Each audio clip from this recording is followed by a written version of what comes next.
What I'm about to show you is one of the most dangerous engine experiments ever performed on this channel, and I want to be clear from the start. I do not recommend that anyone tries this at home. What you're about to see can permanently destroy an engine in minutes, but despite the risk, I decided to do it anyway, because thousands of drivers online are pouring gasoline, diesel, kerosene, and other solvents directly into their engine oil. The claims are bold: instant cleaning, restored power, quieter engines overnight. I wanted to know if any of it was true, or if this trend is quietly killing engines everywhere. So yes, I deliberately poured fuel into the crankcase, started the engine, and let it run. What followed was both terrifying and eye-opening, revealing just how contaminated many engines really are and how thin the line is between cleaning and catastrophic damage. What we later found in the oil pan, oil filter, and lubrication system completely changed how I think about aggressive engine cleaning methods. Before judging this experiment, it's important to understand where this idea came from. Long before social media existed, mechanics used chemical flushes in extreme situations. Some old-school technicians believed in adding small amounts of gasoline, diesel, kerosene, or even automatic transmission fluid to old oil to soften hardened sludge.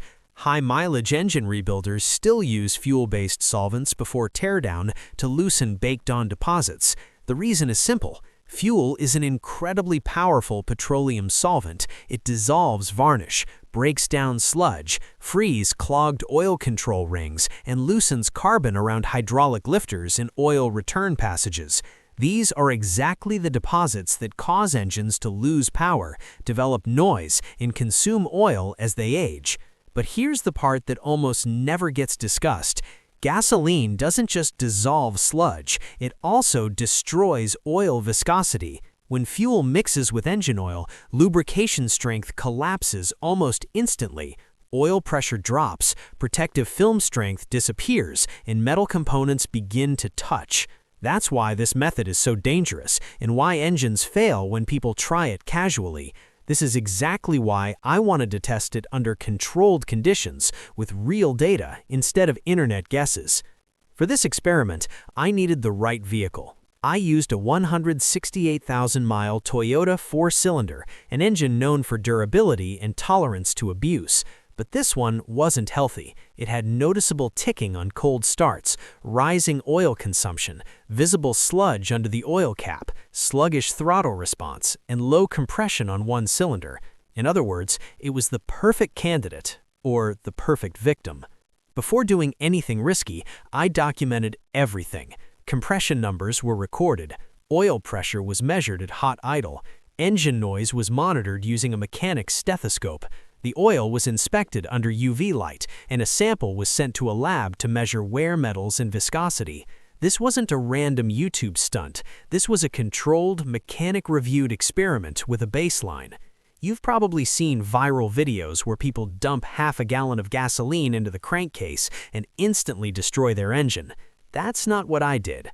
I followed a conservative ratio recommended by two experienced engine rebuilders: 8% fuel by volume in a 4.5-quart oil system. That works out to about 10 ounces of regular gasoline added to the existing oil. This ratio is strong enough to dissolve varnish and sludge, but mild enough to avoid immediate oil pressure collapse. It's similar in solvent strength to old kerosene flushes and ring cleaning techniques used during rebuild preparation. Once the fuel was added, I started the engine and held it at a fast idle of about 1,200 RPM. I set a hard limit of 12 minutes. Anything beyond that dramatically increases the risk of bearing failure. There would be no revving, no driving, no shortcuts. Within the first 30 seconds, something unexpected happened. The engine became quieter almost immediately. The ticking noise softened in less than 10 seconds. The reason is simple, but dangerous. Fuel thins oil so aggressively that it flows instantly into lifters and tiny oil passages. But the relief was short-lived. Oil pressure dropped hard, falling from a normal 22 psi at hot idle down to 12 psi almost immediately. Even a slight increase in RPM pushed pressure into the danger zone. This was already flirting with mechanical disaster. Then the smell hit. The exhaust took on a sharp gasoline odor mixed with burnt varnish, a clear sign that the solvent was actively dissolving contamination inside the engine. By the 4th minute, the idle smoothed out further and the engine sounded better than before. That's the trap. This is exactly the moment people think the method is working, and it is, but at a pace that makes engine damage almost inevitable if pushed even slightly too far. At the 12-minute mark, I shut the engine down and immediately drained the oil. What poured out didn't look like used oil. It flowed like black water, thin, contaminated, and filled with suspended debris. In the drain pan, we saw floating carbon flakes, soft sludge clumps, varnish particles, and a faint metallic shimmer. The gasoline had thinned the oil so much that years of buildup were now fully suspended in the mixture. That confirmed two critical facts. Fuel-based flushes dissolve sludge incredibly fast, and they release debris just as fast, debris that can destroy an engine if circulated for too long. When we cut open the oil filter, the results were even more alarming. The pleats were packed with thick sludge, carbon paste, sticky varnish residue, and fine metal particles. The oil filter did its job, but barely. A few more minutes of runtime, and that debris would have been forced through the lubrication system. But the biggest question still remained. Did the engine actually get cleaner inside, or did the gasoline quietly cause damage that hadn't revealed itself yet? To answer that, we had to open the engine, and what we found next shocked everyone in the shop. With the oil drained, the filter dissected, and the engine cooled down, it was time to answer the question everyone was waiting for. Did the gasoline actually clean the engine, or did it silently cause damage that would only show up later? To find out, we removed the valve cover. The moment it came off, the entire shop went quiet. No one expected what we saw. The difference between before and after was impossible to ignore. Before the test, the inside of this engine was coated in thick brown varnish, baked on deposits, and sludge packed around oil return holes. The camshaft surfaces were stained dark amber, and the valve train looked tired and neglected. After the fuel flush, those same surfaces were noticeably cleaner. The varnish layer was lighter and thinner. Sludge near the oil returns had softened and partially cleared, and the cam lobes looked almost washed. The valve train had a faintly polished appearance, not new but undeniably cleaner. The cleaning effect was real. Anyone claiming fuel doesn't clean an engine would be lying. But the good news ended there. As we looked closer, we found something far more concerning. On the cam bearing surfaces and near the timing chain tensioner, faint metal-on-metal scoring had begun to appear. These weren't catastrophic gouges, but they were unmistakable signs that the oil film had failed. This kind of wear only happens when lubrication becomes too thin to protect moving parts. It was proof that the engine was already paying the price for that short cleaning window. If this flush had gone on even 5 minutes longer, the damage would have been far worse. Next came the compression test. Before the experiment, cylinder 3 was clearly the weak link.